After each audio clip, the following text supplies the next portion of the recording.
Беседувалося о рішуванню маєтково-правних питань, в'язаних за просторі Національного совіту, Заводу за культуру воєводянських руснацох і руського слова і фінансуванню істих інституціях, як і о конечним рішуванню статуса нашого театру.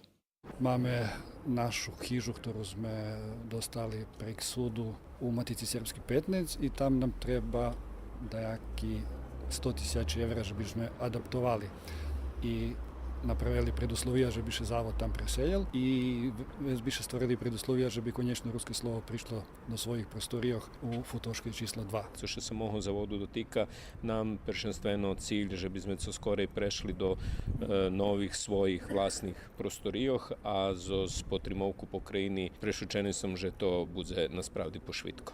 Preto mi ponahľame do svojich prostorov, pretože u budinku dňovníka placíme dosť vysokú sumu, ročnu kolo 1.300.000 za hasnovanje prostorioh i to nam već sam do tih penježi stotinom sredstva već chybia za našu djelatnost. Očiglядно, že sme na dobrej drahi, že by sme posle 47 rokov od formalného